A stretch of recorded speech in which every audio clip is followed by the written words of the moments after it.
تمريرة وكرة تلعب مباشرة تصل هنا أمامنا. البحث عن تمريرة داخل منطقة الجزاء والتسديدة، ويا سلام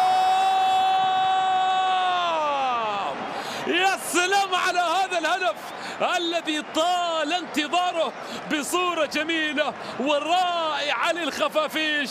يأتي الهدف الأول بعد طول انتظار.